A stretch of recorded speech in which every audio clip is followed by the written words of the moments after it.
Hey everybody, welcome back to Mom Can Have Another Dollar. Oh, we have to choose. Yeah, we've been doing that the whole time. Kyle, are you seriously behind the times? Yes. Well, I assume one of you has probably just been slapping buttons in the hopes that it will speed up the loading or something. Well, all of your progress has been up to wild chance. I've been slapping something, that's for sure. Hey Keith, Why Wind Canyon, that's another name for an ass. I'm surprised you didn't pick up on that like immediately. What? This is Wind Canyon. Come on. Make with the funny. I'm cutting my audio now. I'm so I quit fucking this tired. show. Effective immediately. What's that? Nick, What's you're the, on contract for another 65 episodes. You can't quit now. What's the My contract is bound in blood and written on human skin. Keith, or Nick, you know that we all put you on a fucking franchise contract. You can't leave. You're Kyle, you know full year. well there's a totem pole clause in that contract. Yeah, but he has to actually turn into a totem pole, and I haven't seen him actually do it yet. I will totem out if you push me. Yeah, Nick, well, I'd like to see you do it, just because I don't think you can do it anymore. Well, you know, for a good matter of fact that I'm over 500 miles away. Although if I totem out hard enough, you still might see it. that would be pretty rad. Like, you look off in the distance, and there it is, like a giant, intricately carved eagle head sitting on a bear's shoulders. But it's like so fucking huge. It's got that kind of effect where if the moon's out in daytime, all the dark parts are just the same color as the sky. No, I'm just imagining you're so mad that this totem pole is like a space elevator. But here's the thing: I see it, and I don't ask, Yeah, "Is that exactly. a totem pole?" I just go, "Is that Nick?" It's extending all the way into the stratosphere. It crashes into the ISS. Yeah, the first thing that you say is, "Fuck, show's over." ISS is brought down by a fucking totem pole that's extending all the way from Tennessee. Did we ever?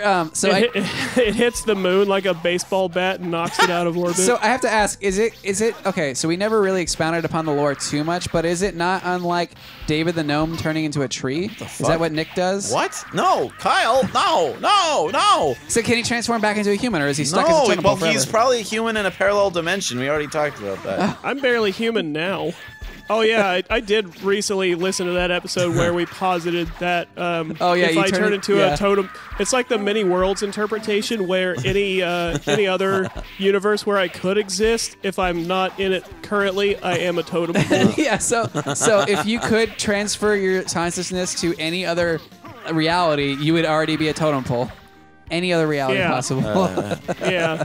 I like that idea. I do like the idea This is just currently the most tolerable one. I do like the idea Which of says a lot. I do like the idea of like a totem pole extending and being like the phallus on the Wheel of Fortune, just like clacking into shit as we orbit past it, you know? Oh, you mean like the thing that clacks against the wheel? Yeah, I don't know what it's called. Yeah, I've never had to have a word for it before, but you know, the little I'm glowing... sure plenty of people just paused the episode and opened up an incognito tab to do some frantic searching based on what you just said. Why do we have a man with us now? Oh, it's about time. You're just whipping that poor old bastard. It's the only way I can get him to do anything. Yeah, that's business I think as he was usual the around villain, here. but you couldn't interact with him. No, I pulled him out of a box. And I whipped him before, and he shot meteors at everything. So I thought if I did it again. Fuck. Maybe he was tired of shooting meteors, or maybe he would have shot more if you weren't whipping him every couple of seconds. I don't know how to motivate someone other besides violence. So this is yeah, a good look at this show will attest to that. In fairness, yeah, Kyle's forte is demotivation. This is why when I got to E5, they said, "All right, you're now able to be a supervisor role." And, and then they said, I was like, did they make another convention after E4? No, no. When I got to E5, they're like, "You can be a supervisor." Never mind, now. my joke fucked up. Yeah, cancel it. and then they looked at me like and how I handle my day-to-day relationships and said, "Never mind. No, you can't do it." Did we get like a bad level? They said something like they looked at my my write-ups whenever I had to write something up, and they just said, "Wait, what the hell is an isosceles lock?" And that was the end of my NCO career. To be fair, though, like the fact that I never had like an airman underneath me was probably for the better, because like my whole modus Because I need to operandi. be arrested for sexual impropriety. My modus operandi was because I was an E5 and therefore people looked to me as authority. They would say, I really want to do this X bad thing, but I shouldn't. And I'd go, just do it. And they go, what? I don't want to come into work today. I'm like, just don't come in then. Go, we don't need you or want you. Yeah, and they go, well, I can't just do that. Shut up. Stop saying that, Sergeant Cawthon. I'm like, no, it's fine. Just tell him I said it was okay. Just say, gobble my nuts. Like, our favorite sergeant would. Which sergeant was that? Is that Deskins? 2 dice times 2. Oh, I see. Yeah, gobble my nuts.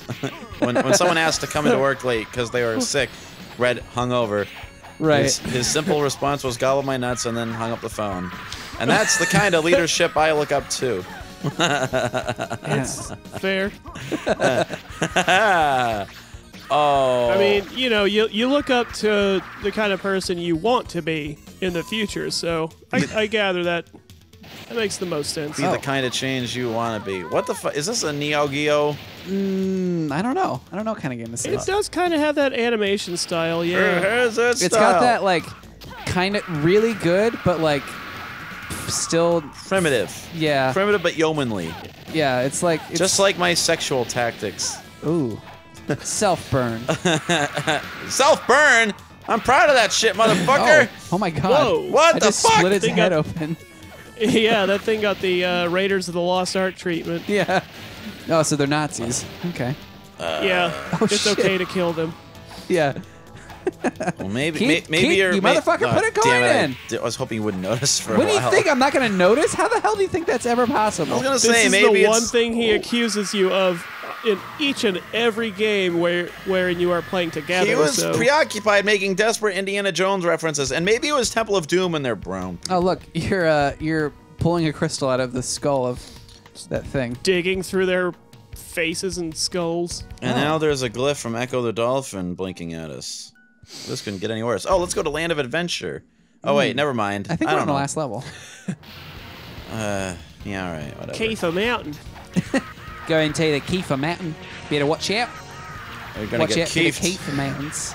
Watch out. You're gonna get mead. This is where I was born. This is the curse I carry. Born at the top, sent tumbling down That immediately. is man. my life trajectory. I don't... Rocketing downhill. I was trying to remember what that guy said before, like, we went in to do that, what was it called? Sledging? And, like, he prayed to the river gods or whatever. And, like, I couldn't tell if, like, he was, just being like, this is my job or not, or if he Is was this like... the thing that you did? Yeah, this is what me and Nick did. Like, Yeah. It's basically like whitewater rafting, but you're on a boogie board, and it's incredibly terrifying Pretty the entire much. time. Was this in New Zealand or something? Yes, it was. Yeah, they are very open about the fact that, by its very nature, this is extremely dangerous. Yeah, to do. it's stupid. Well, Kyle, of all the times where establishing context for a thing you're about to talk about would have been helpful, you'll spend 47 minutes explaining that I just made a reference to the Venture Brothers or something. Like, oh, so in case you don't know, there was episode 15 of the 4th season. Well, see, and Keith, that's why you're the fish out of water character. You're gonna ask the question and get it explained, and the audience doesn't have but to ask the fact us. that you volunteer detailed explanations of shit that does not need to We've be already explained. talked about New Zealand 5,000 years ago. We don't need to explain shit about it anymore. You don't have to explain. You just have to say, when we were in New Zealand. Just those words. That's really all you needed. Well, anyway, when we No, were... The guy, like, he did, like, a prayer to the river gods or whatever. Yes, I got this. I eventually pieced together the he's context. resuming the story. Shut the fuck up, Keith. Oh, Yeah, now I thought don't- he was reiterating it. So that's what it kind of made me think of, like, when the Kiefer Mountains is like, he was saying, like, please protect us all so that we don't die or whatever. And then I'm like, oh, that's a goofy thing that they have to do. Please, if they do, let them have signed the waiver. Yeah. But And please see us cleared of all liability. make sure if they do get pulled down to the bottom of the eddy, that they die immediately and don't drown, so that they... May their body never rise so that there is no evidence. Yeah. I do remember, like, what I... what, Oh, like, right. because we were all, like, young in our 20s, I think, at that time, right? Early 20s. They were like, oh, yeah, if you get... don't let go of your boogie board or whatever the fuck we called it. Because if you do, then you'll get stuck at the bottom of the eddy and you'll never come back up. And then I think we're all kind of like, ha ha ha, that's really funny. And then they're like, no, seriously, like 4 or 5 people a year die that way. Yeah. And then I remember getting sucked to the bottom of one and being like, oh no. Here it comes. Here we go! Don't let go, don't let go. Yeah, and yeah, I Get don't your remember own the, rope! we have to go down, you fucker. Oh, whoops. I don't remember the prayer thing, but I do remember at multiple points being him telling us like, stick to the left. If you go to the right, that's going to go off a waterfall, and there's nothing we can do for you. Yeah, like so. At multiple points during the trip. And then I remember like, you know, I feel like I wasn't having as much fun as you guys were because I was genuinely not. Because you had already had a near drowning experience. Because you have Yeah. self-preservation And then at the instincts. very end, they're like, so here's a waterfall where you can like go at it and you know feel like you're you're really boogie boarding. Kyle immediately goes over the waterfall. He's like, no, I mean you can fuck under it. No! No, they're like you can go at it and like you feel like Truth! you're surfing for a bit. Who wants to go first? And I don't think any of us like spoke up. And then he's like, well, I'll show you how it's done. So that like we'd see like what he was talking about because we're like, dude, this whole time, I feel like I've just died the whole time. Yeah, several times. But I feel like they got a pretty good picture of me like completely submerged underwater with my legs flailing around. Well, I'm glad you said submerged instead of nude. But I can see why he didn't want you to like drown and come bubbling up because as we've established, he must have intuited that based on the sounds your living body makes, that your corpse must be a truly horrifying thing to behold. Well, I imagine if I did die, like he'd be like, well, we got 2 more guys, so we got to finish this whole course. I remember what the fuck I was going to talk about. Right before we turned the mic on, Kyle belched for like 25 seconds straight. And it was the most hideous sound any living being has ever made in my presence. And Are we fighting confirm. Baphomet? And I was going to say, I've seen a corpse explode in the Louisiana sun, and that wasn't as bad. Your human body is the worst yet, even though it yet lives. And that gentleman in New Zealand must have intuited that correctly. Yeah. He didn't want to. He knew that if it ever surfaced back up, it would be just the worst. He didn't want to witness it. He's like, unsubscribe, unsubscribe. New Zealanders, they have like a way of like complimenting you, but like making you feel kind of bad. Like I remember one guy, he's like, "Oh man, you got like a Herculean chest there," and I'm like, "Oh, I don't work out, so I'm kind of self-conscious about my chest." But he's like, "Hey mate, yeah, this wetsuit won't fit you because you're too fucking huge in the chest area." And I'm like, "Am I fat? What the hell does this mean?" You got some rockin' tits there, mate. Yeah. Oh. Yeah, they were also like pretty fit, good-looking people, just like yeah. everyone who worked the thing. So yeah, everyone getting into a wetsuit to come enjoy this event was no doubt comparing themselves a little bit. It just couldn't be helped. Like, I'd rather just stay 90% of my body under the water for the rest of this ride if we could. Yeah. Fucking New Zealand, man. A place that we'll never be able to go back to again because Americans are going to be outlawed throughout the entire world because of the fucking coronavirus. Yeah. I was watching King of the Hill and like they're talking about the hantavirus and I was like, oh man, remember when other things were a thing and people didn't really care as much? What? If only. What? Yeah, that's kind of a problem where I keep hearing people say during these unprecedented times, and all I can think is, no, they are heavily precedented. We have incidents like this frequently throughout history. Remember this thing called the, I don't know, Spanish flu before the biggest fucking war in the entire planet? Oh no, Kyle. It was during the war. Hey, it's a good thing we didn't invade Iran after all, eh? I guess. Ugh. Oh, good. He turned into a vampire, man. Maybe an arid environment like that would be safe from the coronavirus. Yeah, I mean, when I got sick one time and I had to go put up the fucking Metallica concert, I felt way better being outside all the day. What the fuck? What?